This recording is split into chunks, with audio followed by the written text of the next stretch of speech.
All right. It's 2023, which means it is the year of Ask Me Anything. I'm going to have about 10 colleagues with me this year covering various topics. People send in their questions or just questions that I receive frequently as a coach about a whole variety of issues, and we're going to take them one bite at a time. Today, I have with me Don Soss of Soss and Associates. Don, I am super excited to ask you 6 super important questions today about things that people should have a better understanding around when it comes to their business insurance and how to protect their tush. So the first question I have for you is, let's start by talking about employees. Sometimes it's not always clear to people what the definition of an employee is and whether they need to insure 1099 contractors. Often companies have a combination of both. So tell me about the liability around that combo. Will do. Thank you for having me, Stephanie. I really appreciate this. From an insurance standpoint, if you definitely have to get workers' compensation insurance for a W-2 employee. A 1099 employee, you can buy workers' compensation insurance and probably should if they are doing continual work for you and you're the only employer that they're working for. If it's just the contractor that comes in and does a project, then you wouldn't really need to buy workers' compensation for that individual. Okay. And and I think you sent this to me, that there's a possible change in how an employee versus a contractor is going to be defined, and if someone does work for you exclusively, or if the majority of their income is tied to you, that is it correct that they're going to change the law that you have to consider them an employee and not a contractor? I think that's a potential that could change. Yeah, I think that a lot of cases, the government feels like employers are maybe trying to skirt the law by having someone work full time for them, and yet they're not claiming them as an employee. So they're really trying to clamp down on that, and it looks like there's potential for a law to change where if the worker works exclusively for you and is dependent on your pay for their livelihood, then I think it looks like they're going to require them to be a W-2 employee. That's not law yet, but that certainly it looks like it will probably be. Something on the horizon. Yeah. Okay. So just for all of my small business peeps who are watching this, as a quick reminder, you can treat someone as a contractor if you give them a project with a deadline and nothing else. Basically, they use their own equipment. They can fulfill the contract at any point during the day. They could work at 9 in the morning, or they could work at 10 at night. You can't subscribe a lot of requirements around the project. You basically give them the project, you tell them what the end result needs to be, you tell them what the deadline is, and however they get to the finish line is entirely up to them. You can't govern any part of their process. So that is a contractor. If you are way more involved in how someone actually delivers their work, chances are you are flirting with employee territory, and you have to be really careful about that, because this whole conversation is around risk management.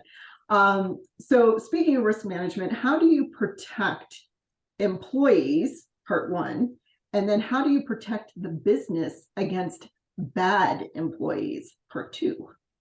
That's a great question. To protect employees, the first thing is you really need to have an employee manual, and employee manual that outlines the process and procedures, safety procedures, and make sure that all your employees are trained on it.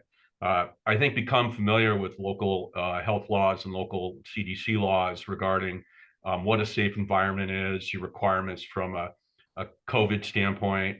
So I think by doing that, you could protect yourself and the employee. And then as far as protecting yourself, highly recommend that you make sure to run background checks, including criminal and past employment, before you bring someone aboard. And then from an insurance standpoint, I would purchase employment practices liability insurance. This covers any kind of a lawsuit from an employee or a prospective employee regarding harassment, sexual harassment, wrongful termination, and discrimination. It's definitely something you need. Okay. So background checks, another area where sometimes we get very enthusiastic about finding a candidate and getting them on board and training them. And we're so glad that we have a body to take over on some of these responsibilities. Yeah. But And we then move too fast. Yeah, and then if they don't work out, you have to deal with terminating them, which makes you vulnerable to a potential wrongful termination lawsuit or discrimination. Okay.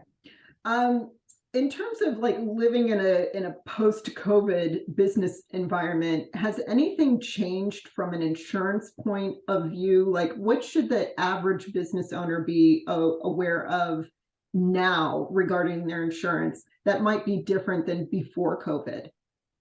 Well, I think staying on the employment practices liability insurance, they're to really be familiar with what the CDC guidelines are, because there are, for example, you should, and if someone calls in sick, and you should be asking whether they have symptoms of COVID. If they do, then really understand the guidelines regarding when that person can return to work. Now, again, I think being familiar with the CDC guidelines and local health laws will really help in that regard. I would say that's the biggest change, is making sure you run your business in conjunction with local laws. Okay, very helpful reminder. And I think we're all grateful that things have relaxed a little bit in this area. We're starting to see each other in person again and conduct in-person business. And I know from a mental health point of view, this makes people feel much better than when we were in the tight lockdown, even though that was necessary. But COVID is still affecting a lot of people. We were just discussing this before we started recording our interview. I mean, we both had COVID late in the COVID game.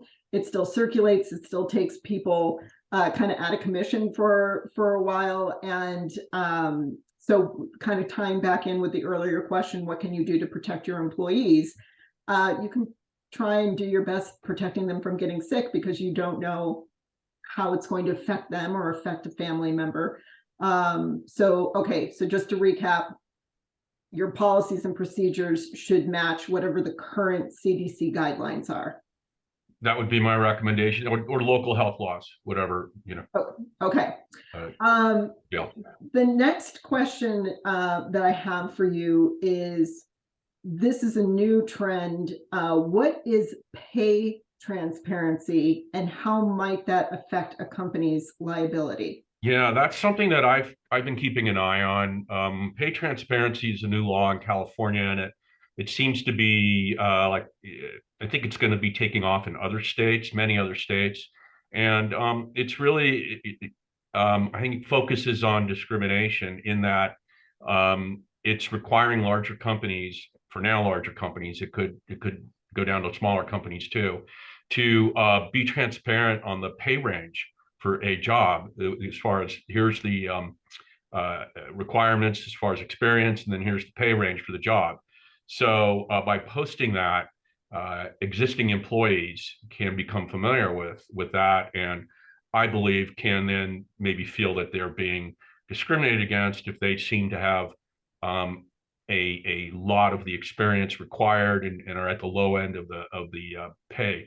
So it's just pay transparency. Here's what the job pays. So it requires companies to put a payment range in front of everyone. So it's just more transparency. And again, I just a little concerned about what that could do for potential discrimination. That's just my feeling. And I think that it's good for people to be aware of this, because companies that are blessed with really good employee retention, they face sort of this conundrum, the payroll conundrum, right? They want to pay people what they feel they are worth, and what's commensurate with their experience and their loyalty to the company. And as the expectation for starting salaries has increased, people who have been loyal to you, who know your company inside and out, who have experience with your clients, maybe they're here and you're having to bring in new people right about here. And this gap is not very big, but sometimes neither is your budget. And so figuring out how to make the most out of your payroll and making sure that you have paths for advancement in your company, I think are going to keep people, it's going to limit their liability, and it's going to keep them more relevant from a hiring point of view. Yeah, I just think it's an awareness that an employer should have that right now it's, it may not be required, but I think it's on the way. Yeah, I do too. The next common scenario that I run into, and a question that I get a lot, is around using your personal vehicle for business use. And this is another kind of two-parter. There's people like me who, I'm a solopreneur, I work from home, but like today I'm going to a networking luncheon. It's clearly for business and I will be using my personal car for that. What happens if I get into an accident or I cause an accident on my way to a business event? And the second part is what happens when you actually wrap your personal vehicle with your brand. So part one, take it away. So part one, your personal lines automobile policy will protect you. However, it doesn't protect your business. So if you're driving for a business event and you get in an accident and a suit comes in for your business, then you really should have what's called hired and non-owned auto. This would be the non-owned because your business doesn't own the vehicle, you personally do. So it's not very expensive to add to your general liability. Not all companies have it though, so you need to be with a carrier that has that available. Most of my carriers do that I represent. And this way, if you're in an accident and the business gets sued, it covers the business. Now, the guidelines usually to add that it needs to be more incidental use. So if you are exclusively using your vehicle for business and it's personally registered, that's kind of problematic. It's going to be hard to get the hired and non-owned coverage. Generally, if that's the case, your vehicle should really be registered to your business, and then insure that for business, and then make sure sorry about that, make sure your agent covers you for business and personal. Okay. So it's almost like the reverse. Register it through your business, but make sure your personal policy has the rider on it. I'm sorry, could you repeat that? You bet. Sorry about that. I should have turned off my phone. It's quite all right. It's good when the phone rings. It means it's good business. So it sounds like it's almost the reverse, where if you're using it principally for business and not for personal, the car should be registered to the business, and then you have to have the personal rider so that you have coverage. Basically, it's not really a rider. You just rate it. Way. Yeah, you rate it for business and personal use.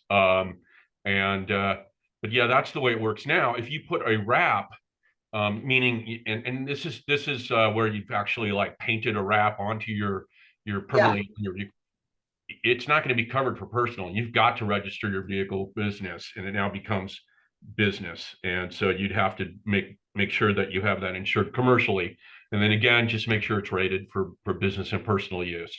Okay. What if somebody, and I get this question a lot, what if someone's putting a magnet on their door that has their business brand, but of course, like they get home and they just take the magnet? Yeah, that's a little different. This is more where you've actually permanently wrapped your vehicle. Okay. And then it becomes business. So okay. Still, I highly recommend, if you're going to use your vehicle any way for business, or you have an employee that's doing it, because this will also cover an employee. And so it's really intended if for like your use. Occasionally you'll drive to a business seminar, or you'll maybe go to the bank, or you'll run an errand for your business. That's what it's intended for. And if you have an employee that you constantly send, to run errands, and they use their own vehicle, you definitely want to get hired and non-owned. The hired part is for if your business rents a vehicle, it will cover the liability for that. Okay. And I do know some solopreneurs who work from home and they use an assistant, sometimes the assistant will occasionally work in the home with them, or they work virtually, but the assistant is running errands on their behalf, going to the post office. They or have to be they have to be an employee. Okay. So Not that's a clear. contractor. Yeah, it can't be like a contracted worker. It has to be an employee. Okay, so I would not be responsible for my contractor's accident, even though she was running an Well, the errand. coverage wouldn't apply, you know? Okay, Yeah. okay. What is the most common mistake or misunderstanding that people have about insurance? Like, what's the one thing that you wish people had a better understanding of about their liability? Yeah, I think I was going to say two quick things. One is they assume that everything's covered, and I've had situations where, for example, this was a company that was renting furniture. Well, if they came to me and I saw that their product liability was excluded, and they didn't know that, well, that's really what they needed. They needed coverage for product liability. So making sure that the general liability, which covers all those different things, is complete. Secondly, I think that there is no coverage automatically included in a business owner's policy or a general liability policy, at least with most companies, for the employment practices liability insurance. Some companies like CNA will give you $10,000 and then you can increase it. So there isn't automatic coverage for a suit from an employee for discrimination, harassment, wrongful termination, because that's not covered under workers' comp. It's generally not covered under your general liability or business owner's policy. It's something that needs to be added to the policy. Okay. And I think, if you've trained me to understand one thing about insurance, it's don't take anything for granted when you're going over a description of your business or your needs with your insurance agent, because something that you might assume is inconsequential or it's a small thing might actually wind up making a big difference in terms of the type of coverage that you need. So that's very true. Yeah. An agent really needs to understand the operations, because commercial has, oh gosh, hundreds and hundreds of codes. And if you code it incorrectly, it could not cover certain things. And that's just because each code is related to the pay. It is related to the premium. And so if you code it a certain way and the premium reflects that, it may not cover things that are more hazardous. And so you want to make sure that you cover that. I mean, an example is I've had where someone was coded as an interior decorator, but they actually did some contracting work, carpentry work. Well, the contracting work actually would be a problem because that's not contemplated in the interior design code. And so now what you can do is you can use multiple codes if the company will allow it's looking to ensure both those occupations. Sometimes that other occupation or other code is not something that company does. So that creates a problem. But really the key is to make sure your agent knows your operations inside and out, so they can make sure that the policy is coded correctly. Okay. And I think that is the perfect note to end our questions on. Don't take anything for granted, be transparent, and treat your insurance agent like your priest. Hold nothing back. Sounds good to me. Thank you, Stephanie. Well, in this case, you're my rabbi. And I appreciate it. Okay. Thank you so much, Don. I really appreciate your answers to these questions. These are things that are starting to come up a lot for my peeps, and I want to make sure that they have good information around it. So thank you. My pleasure. All right. Take care. Thank you. Bye. Bye.